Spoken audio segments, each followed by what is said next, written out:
Bonsoir à tous, bonsoir à toutes mes amis merengues, je suis de retour, je sais, j'ai été absent, il n'y a pas eu les conférences pour le match contre l'Athletic Bilbao et contre Gérone. J'ai eu beaucoup de boulot de mon côté, mais les vidéos vont reprendre et le Real Madrid qui a un grand défi ce soir face à l'Atalanta, un match crucial si on veut se qualifier pour le tour de play-off pour la Ligue des Champions. Il nous reste 3 matchs, à l'Atalanta c'est l'un des matchs les plus compliqués, je vous laisse avec les pensées, les questions et les réponses de Carlo Ancelotti lors de cette conférence de presse que j'ai traduite en français. C'est parti, let's go!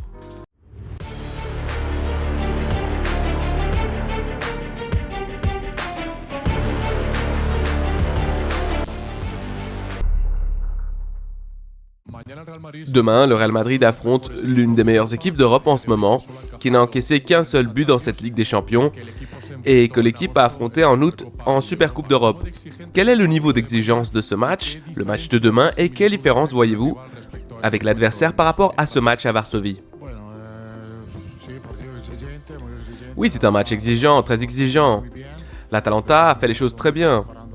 Je pense qu'ils se sont beaucoup améliorés par rapport au match que nous avons joué en Supercoupe. Ils ont une bonne dynamique, de l'enthousiasme. Ils ont gagné beaucoup de rencontres. Donc, c'est un rival qui est très compétitif. Et puis rien, nous avons cette opportunité de prendre des points pour essayer de profiter de ces 3 matchs pour nous qualifier. Je voulais vous demander si Vinicius allait commencer demain et serait titulaire. Eh bien, Vinicius va bien. Nous devons l'évaluer. Je pense que l'entraînement est très important pour lui, les sensations qu'il montrera à l'entraînement. Il en va de même pour Rodrigo. Bellingham va bien. Il est complètement rétabli. Les 2 seuls doutes sont Rodrigo et Vini. Ils s'entraîneront avec l'équipe aujourd'hui et nous prendrons ensuite une décision. Je voulais vous poser une question sur Bellingham.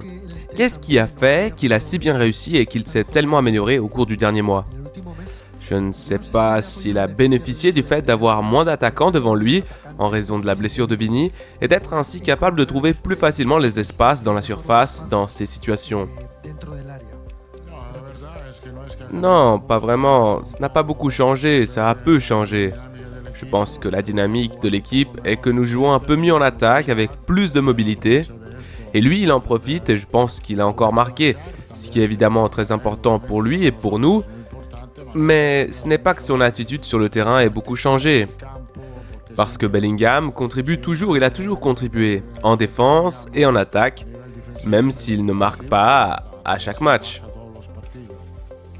Je voulais vous poser une question sur Gasperini, italien comme vous, avec des cheveux blancs, des vétérans et de très bons entraîneurs. Qu'est-ce qui vous plaît ou comment vous différenciez-vous et si vous avez un contact? Non, nous sommes de très bons amis, Quand j'étais à la Juventus, il était au centre de formation de la Juventus. Nous avons une bonne relation. Je pense qu'il a fait un travail fantastique dans ce club. Un club qui change beaucoup de joueurs chaque année, mais lui, il est toujours capable de trouver, de bien s'adapter aux caractéristiques des joueurs qu'il a à sa disposition, de jouer un jeu intense et très beau. Et son travail ici est donc spectaculaire. Je ne sais pas si vous tenez en compte, au fur et à mesure de la saison, des minutes jouées par les joueurs. Bon, j'imagine que vous les notez évidemment.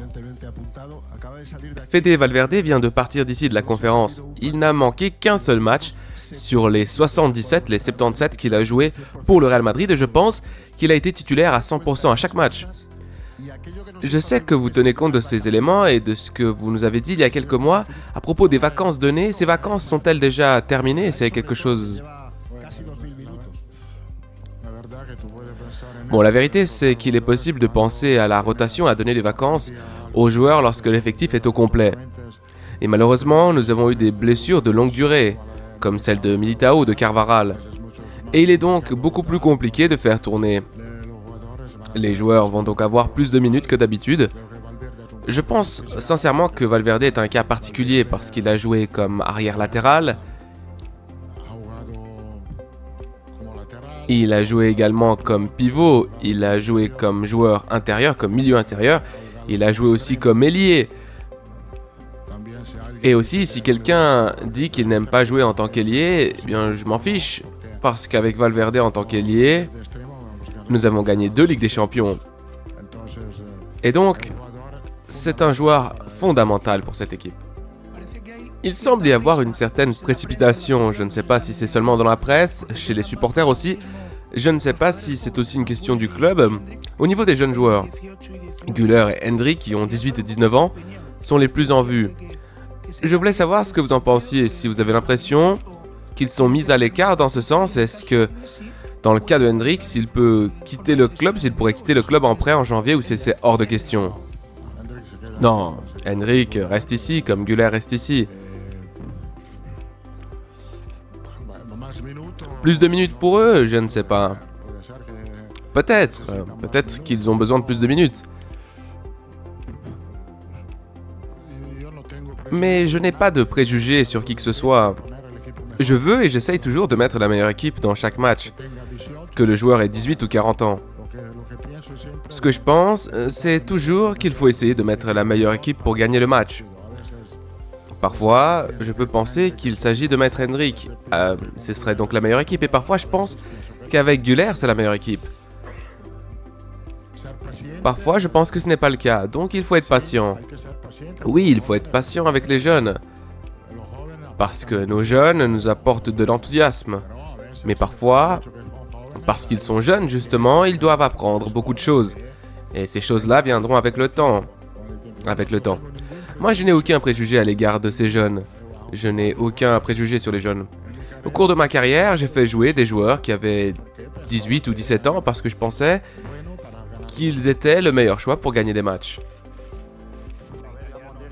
En tant qu'Italien, quelle est votre impression de voir l'Atalanta à la première place, en première position en Serie A, et quelle est votre impression de jouer dans un stade plein cette fois? C'est un stade très beau, vraiment incroyable. Un grand travail a été réalisé ici, tout comme l'Atalanta l'a fait ces dernières années, et toujours très bien positionné en Serie A et en Europe. C'est un club, c'est une entreprise, une société qui a fait un travail exceptionnel et qui continue à le faire. De plus, comme je l'ai déjà dit, de nouveaux joueurs arrivent chaque année. Pourtant, ce club, cette équipe, joue toujours au plus haut niveau, ce qui en dit long. Cela en dit long sur la structure du club, sur son organisation et sur le travail très bon de l'entraîneur. Demain, vous jouerez à 180 km de chez vous. Je ne sais pas si cela rend le match spécial pour vous et si d'un point de vue personnel, vous avez plus en jeu demain que simplement 3 points. Non, plus que ça, non. Ce sont 3 points qui seront importants pour nous qualifier. Comme je l'ai dit, nous avons 3 matchs pour obtenir les points nécessaires à la qualification. Évidemment, il sera difficile d'entrer dans les 8 premiers. Nous devons donc passer par un tour de barrage, par un play-off. Mais ouais, malheureusement, c'est comme ça. Mais non, ce ne sont que 3 points demain. Seulement 3 points. Et oui, pour moi, c'est spécial, toujours spécial de jouer en Italie.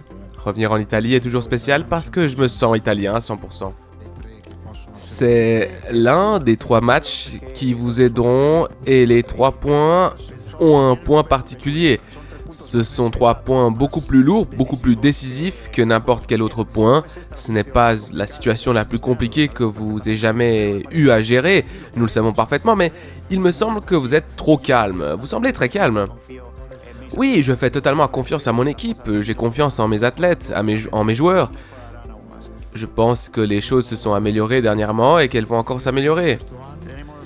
Nous n'avons qu'un seul objectif, terminer cette année de la meilleure façon possible. Nous avons vécu une année fantastique et évidemment le match demain pourrait être le plus difficile de ce dernier cycle de 2024. Je pense que la seule fois où Gasperini et vous vous êtes rencontrés en tant que joueur, c'était en 89, lors d'un match Milan-Pescara, qui était important pour l'avenir de Sacchi. Je voulais vous poser une question sur Sacchi, Gasperini en tant qu'entraîneur et vous en tant qu'entraîneur. Gasperini est là à l'Atalanta depuis 9 ans déjà. À l'époque de ce match, Sacchi traversait une période difficile avec le Milan. Le club a tenu bon et a fini par remporter la Coupe d'Europe. Vous avez passé 8 ans à Milan et vous étiez à Madrid depuis 6 ans. Qu'est-ce qu'un entraîneur doit avoir et qu'est-ce qu'un club doit avoir pour tenir aussi longtemps? Eh bien, l'entraîneur tient bon si le club tient bon. Si le club ne tient pas le coup, l'entraîneur ne tient pas le coup. C'est très simple. C'est aussi simple que ça.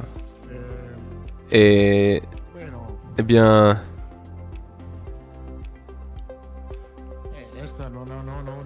Je ne vois vraiment pas d'autres recettes. Je ne vois pas d'autres recettes. Je pense que c'est très important. Ce que je veux dire, c'est que c'est très important pour le succès, la relation entre un entraîneur et son club. La base, c'est avant tout la confiance. Si vous réussissez, si vous avez du succès, c'est parce que cette relation est très bonne. Et je suis convaincu à 100% que le succès que nous avons pu avoir au Real Madrid est dû à cela, à la relation que non seulement moi en tant qu'entraîneur, mais aussi les autres entraîneurs qui ont été ici, ils ont eu une relation de confiance spectaculaire avec le club. Vendredi, avant le match contre Gérone, vous nous avez dit que votre niveau d'inquiétude était moyen.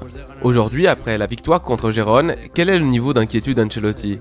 Moyen. Il n'a pas baissé, il n'a pas remonté. C'est au milieu, c'est moyen.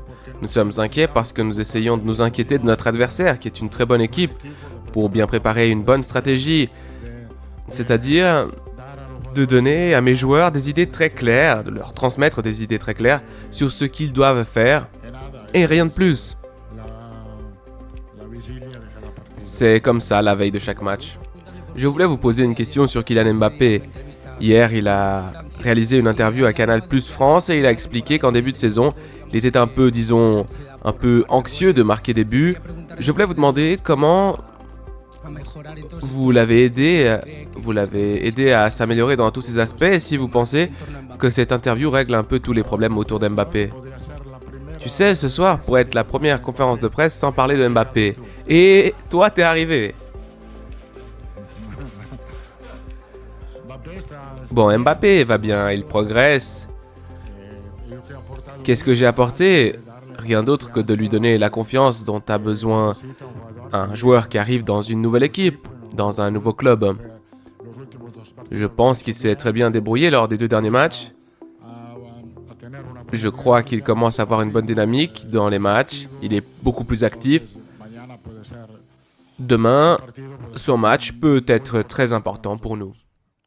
Mes amis merengues, cette vidéo touche à sa fin. Comme d'habitude, j'aimerais vous remercier pour tout le soutien. N'hésitez pas à lâcher vos commentaires dans l'espace commentaire pour me dire un petit peu votre avis par rapport au Real Madrid, par rapport à Kylian Mbappé, par rapport au retour potentiel de certains joueurs pour le match de ce soir et évidemment toute autre chose qui vous passerait par la tête. N'hésitez pas non plus à mettre un petit pouce bleu. Je vous dis à la Madrid y nada más. Prenez soin de vous, des vôtres et de votre famille, c'est vraiment le plus important. Allez, ciao.